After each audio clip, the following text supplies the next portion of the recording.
A lot of talk today, of course, about the nuclear energy. Federal government is forging ahead with their plans, their renewable plan. Opposition has come up with an alternative. But no state governments so far are on board. Now, the Victorian Premier, I mentioned this before, she's labelled nuclear toxic, vowed never to let Victoria become a nuclear state. Although if the people vote for it, I'm not quite sure how she's going to maintain that stance. Let's face it, though, there's no way they could afford to keep out if Dutton went ahead with this. Meanwhile, the opposition leader in Victoria, the lamentable John Pesutto, says it's too early. He had a media conference today, too early to say whether he will back or block the plan.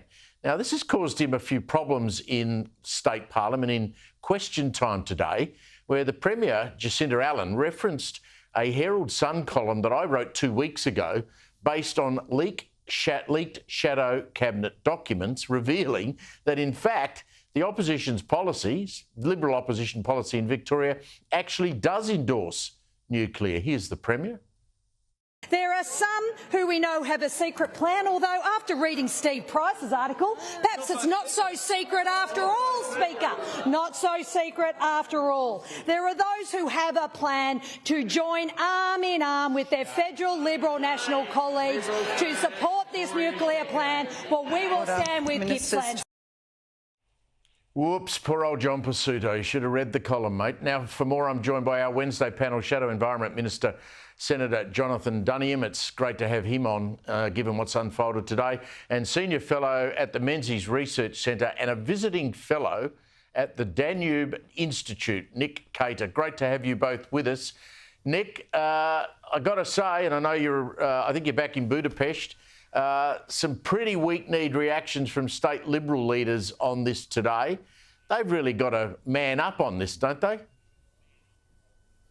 Yeah, they do. Look, I'm back in Budapest and 50% of the electricity that's powering this camera here is coming from a nuclear power plant. So there you go. Look, I just think that this is a clownish debate we're having, particularly at state level. But Chris Bowen is guilty of this too. It's ill-informed, it's based on prejudice, it's based on no facts whatsoever.